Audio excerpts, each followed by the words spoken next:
Welcome. My name is Roel Vermeulen. I'm a professor in environmental epidemiology and exposome science at Utrecht University and the Medical Hospital. I want to take you today to the world of the environmental origins of Parkinson's disease. And I will do that by focusing on three main questions in this presentation. First, what is the environmental origin of Parkinson's disease? Secondly, what do we know already about that environmental origin? And what should we know? What should we do? To start with the first question, I always like to go back to one of the studies that I really like, and this is a publication by Steve Rappaport in 2016, where he summarizes all the evidence from studies on monozygotic twins to basically ask the question, how much of the disease burden of common non-communicable diseases is driven by only genetic factors?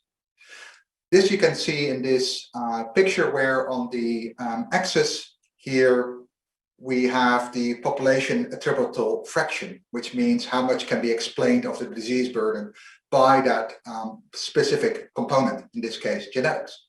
And what you can see is that if we look at neurological diseases, may that be Parkinson's disease, dementia or Alzheimer, that based on the monozygotic twin studies, we would estimate that perhaps about 10% is purely driven by genetics. And that must mean that a large part of the disease burden of Parkinson's disease is actually has an environmental origin. You can also illustrate that not only by these monozygotic twin studies, but also by looking at the distribution of the prevalence of Parkinson across the world, which you can see here in this picture, taken from the Global Burden of Disease project, published in Neurology in 2018, summarizing in 2016 the prevalence of Parkinson's disease. So you can see that there is a clear variation in prevalence of the disease when we look at the global map, with lower rates in Africa and higher rates in North America.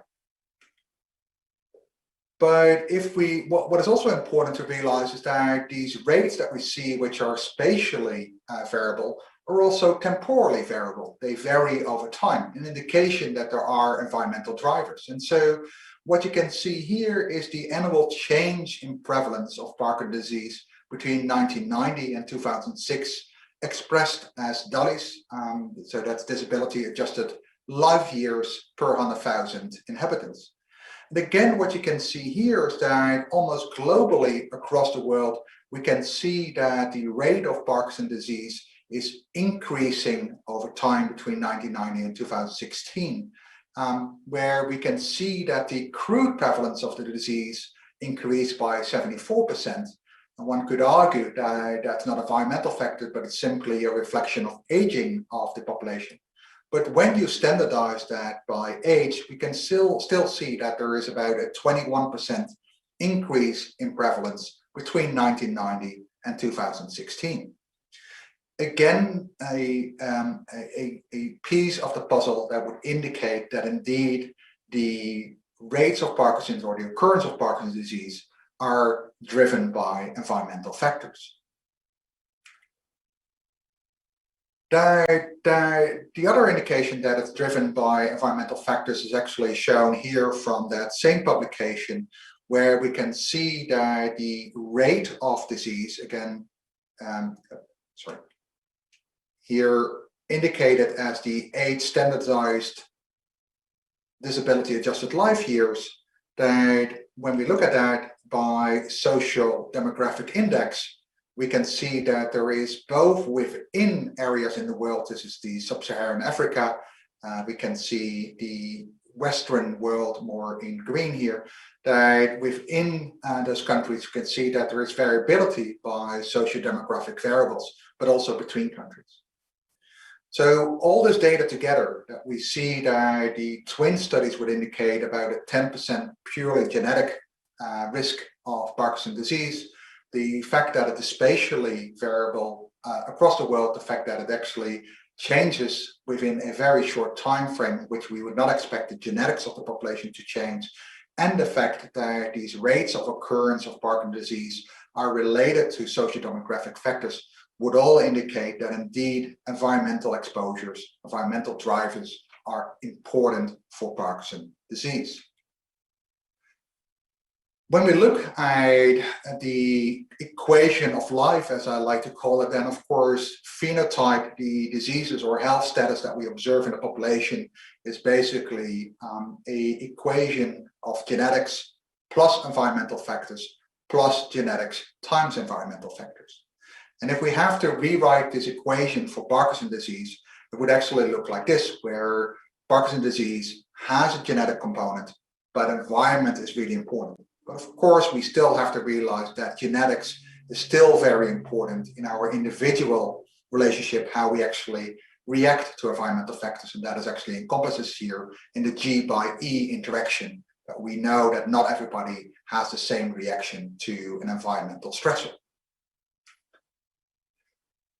So what I hope to have shown in the past few slides is that indeed there is enough reason to assume that a large part of the disease burden that we observe today for Parkinson's disease indeed is environmental in origin. But of course, to be able to have effective intervention strategies and prevention strategies, we need to know what those factors are. So what is driving these disease rates, and what do we know about those environmental factors? So this is what I want to address in the second part of the presentation. What do we know? And so there are four elements of environmental exposures that have been brought forward in the literature quite regularly. Those are air pollution, exposure to metals, exposure to pesticides, or exposure to solvents.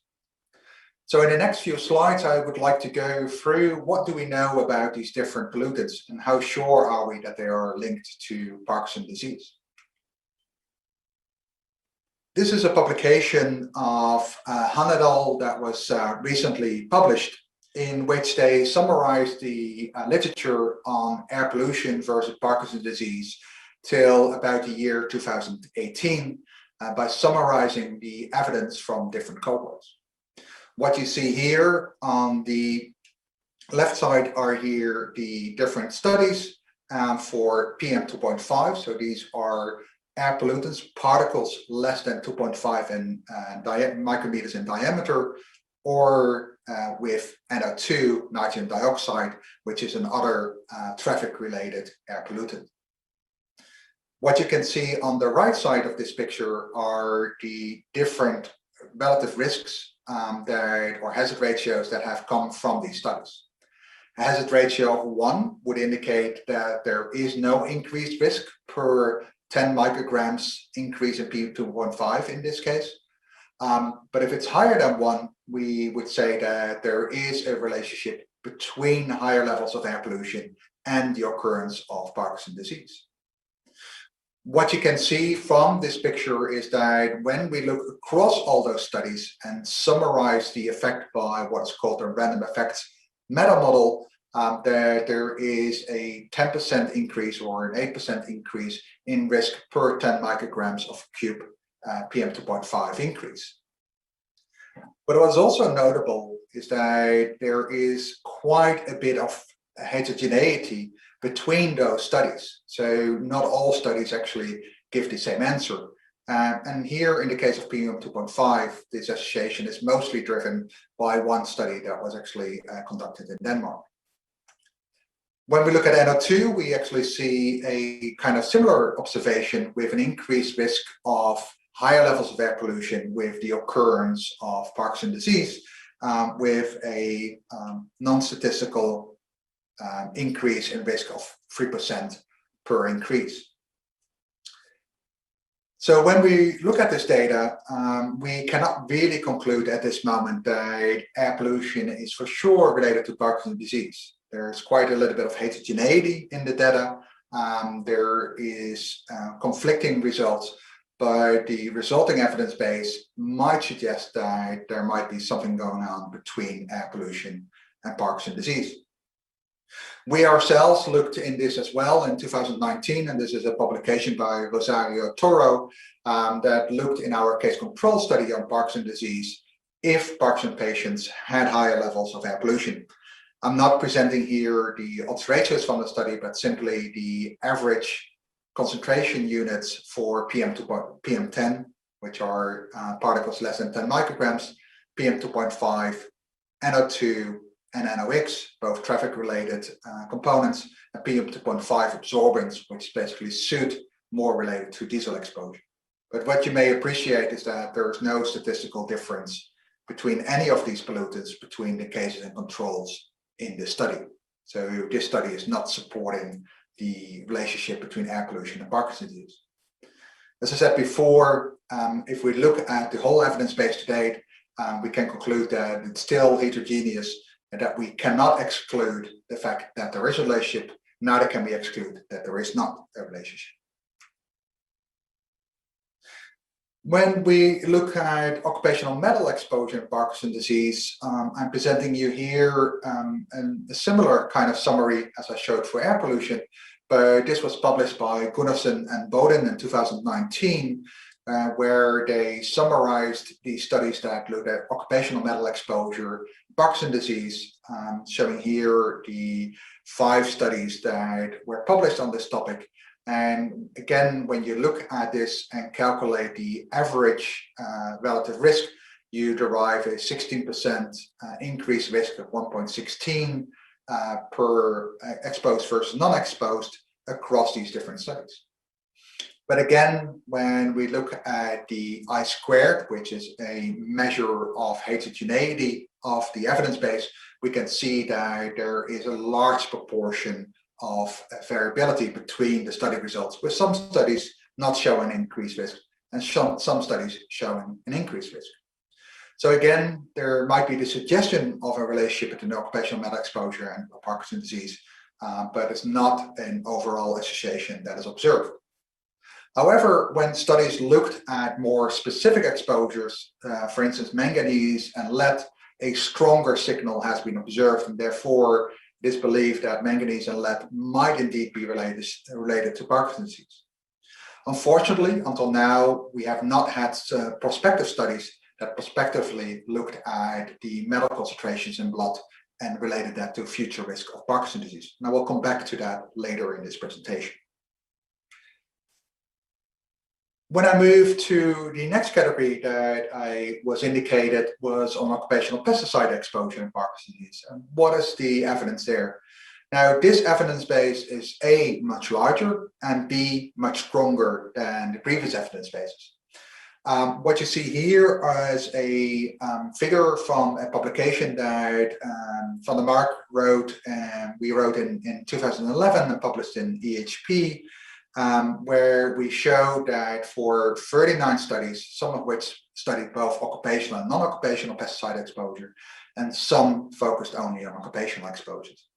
We can see that for the 39 studies that we could find in the literature and evaluated, that 35 of those actually show evidence of an increased risk, and only 4 studies show no evidence of an increased risk. The overall risk ratio that we find in this study is a 1.62, meaning about a 60% increased risk of developing Parkinson's disease when occupationally exposed to pesticide. So this would actually suggest that there is strong evidence that pesticide exposure is related to Parkinson's disease.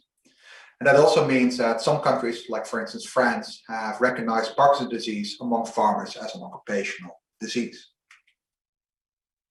Now, when we ask the question which pesticides are related to Parkinson's disease, the answer becomes more difficult. And that is because assessment of specific pesticides is quite complex in observational epidemiological studies.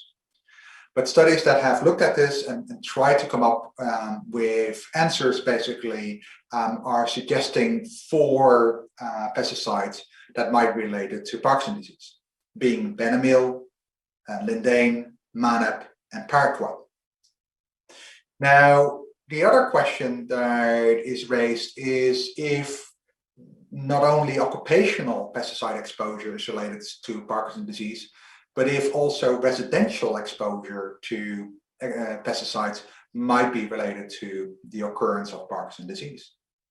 Now, we were fortunate to study this in a study that was published by Maartje Brouwer in 2017 in Environmental International, where we studied the possible relationship between the use of pesticides on different agricultural crops. As you can see here, a well-known picture from the Netherlands of treated bulb fields, where we can see if houses that are in the background, which you can see here, we know that pesticides can, by drift and evaporation, spread to the home environment of people that live very close to these fields, if that actually would lead to an increased risk in pesticide in Parkinson's. We did that for paraquat, for lindane and manap and benomyl, that we could estimate by combining the use patterns of pesticides on certain crops and the exact location of crops in the Netherlands. When we divided the population in different exposure levels by basically dividing the exposure distribution here in non-exposed and ever exposed, or in cumulative exposure, we could actually observe that for paraquat, you can see that when we move to the highest tertile of exposure, we see a 1.46 increased risk for Parkinson's disease, although non-statistically significant, and the trend across categories is also not statistically significant. For the other pesticides like lindane, manap, and benomyl, we observed that indeed, similarly, that at the higher end of the exposures, there were some indications, although not statistically significant, there are increased risks of Parkinson's disease. So taken together, the occupational literature, where we clearly see a relationship between pesticide exposure and Parkinson's disease, and the residential exposure, where exposures will be a magnitude of an order lower than what we observe in the occupational setting, we can still see that there might be a hint of a relationship between environmental pesticide exposures and the occurrence of Parkinson's disease. This is still a large debate, and we're conducting multiple studies in the Netherlands at the moment to further look into this possible relationship between residential pesticide exposure by living close to treated agricultural fields and the occurrence of Parkinson's disease. When we move to the last category that I indicated, occupational solvent exposure and Parkinson's disease, then unfortunately we have to conclude that there are very few good studies out there, and there have been no recent meta-analysis being conducted. However, there are two specific solvents that have been brought forward in the literature, namely trichloroethylene, which is a degreasing agent used to degrease metal, for instance, but due to the heavy use is also a common environmental contaminant, and formaldehyde, which is used in different processes, but most importantly, for instance, in plywood.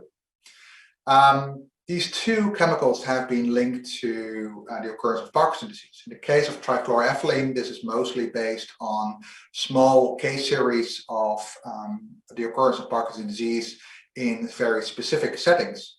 For formaldehyde, there are no very good epidemiological studies at the moment to fall back on, but there is an interesting publication that recently just came out in neurotoxicity research by Rana et al. From Berkeley University, where they compared the chemical gene and pathway associations from the comparative toxicogenomics database and related those to the changes that actually are caused by formaldehyde on these genes and on the pathways, and link that to the genes and pathways that are involved in Parkinson's disease. They did also that for ALS and for Alzheimer's disease, but what you can see here when we focus on PD, that many of the genes that actually are perturbated by formaldehyde in this toxicogenomics database are also genes that play a role in Parkinson's disease, making it likely that perhaps there is a relationship between formaldehyde exposure and Parkinson's disease. Similarly, when you look at the different pathways that were perturbated in the toxicogenomics database, we can see for PD that many of these perturbated pathways have some role into the occurrence of Parkinson's disease. So again, taking this data together for solvents, I think there is still a lot of research to be done, still some things that we don't know for sure, but indeed there is some evidence that some of the solvents, particularly trichloroethylene and formaldehyde, might be related to Parkinson's disease. This deserves further follow-up in future studies. So what I tried to do is basically in this last block was to talk about what do we know about environmental drivers of Parkinson's disease. The last block I want to use for the question, what should we know about the environmental drivers of Parkinson's disease? So again, I'm just taking this equation of life back to indicate that what we really need to know to be able to come up with preventive programs for Parkinson's disease and try to prevent people from developing Parkinson's disease, that really we need to identify these environmental factors. We know a few putative ones, but that would not explain a large part of the burden that we observe. So what are those factors?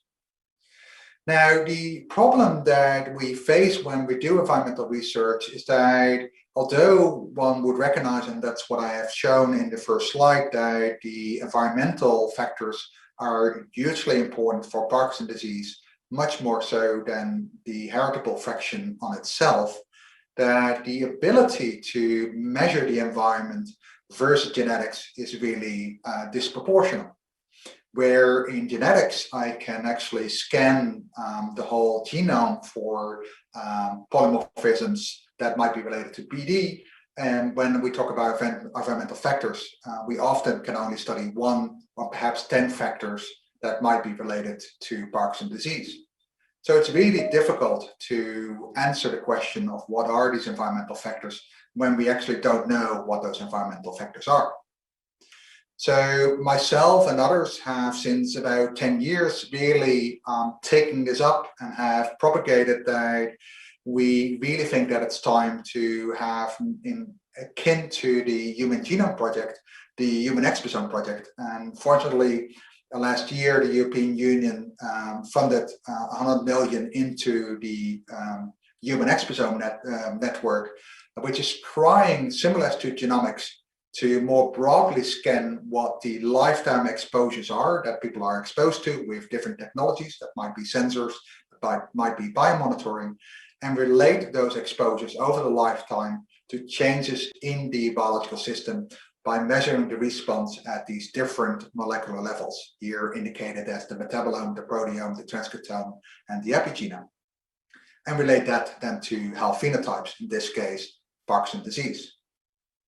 And we really think that the use of these non-targeted scans is really important.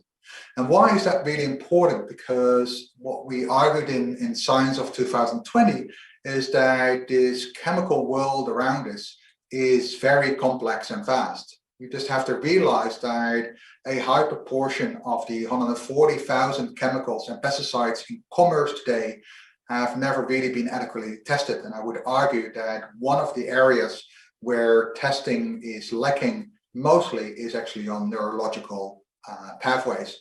And so we know very little actually about what these chemicals can do on the long term to human health, let alone their combination of factors. Furthermore, we know that the global production of chemicals is actually ever increasing, and that means that this problem that we are facing today will only compound when we look towards the future. So that really means that we need to make a change into the hypothesis-driven research, which we still need to do, as I indicated in the 4 examples, but also try to go to what we call agnostic screening to really delve into what are these factors that might be related to the occurrence of Parkinson's disease. This is a study led by Susan Peters, where we use the large European prospective investigation of cancer cohort, which consists of 500,000 people, in which we actually have prospective blood samples of PD cases. And we can use those blood samples to do a metabolome scan, so measuring all metals, an exposome scan, in which we can measure all chemicals, being pesticides and solvents, and relate that to a metabolomic scan where we actually can look at biological perturbations and all the biological pathways that we have in the human body. By combining those, we hope that we actually can solve this picture of which chemicals, which stressors are really related to Parkinson's disease, so that we actually can do more effective intervention programs. What I try to say in this short presentation is to make the case that Parkinson's disease has a very strong environmental component. That many of the risk factors are still unknown, and this really prevents us from having effective prevention strategies to combat the rising numbers of Parkinson's disease in the populations that we see globally. There's also very few good epidemiological studies available on environmental risk factors of PD. And so new studies that are coming out and that we're focusing on, we and others, should basically broadly explore these environmental factors called the exposome, so that we actually can identify those drivers of Parkinson's disease. I want to thank you for your attention. I'm looking forward to your questions.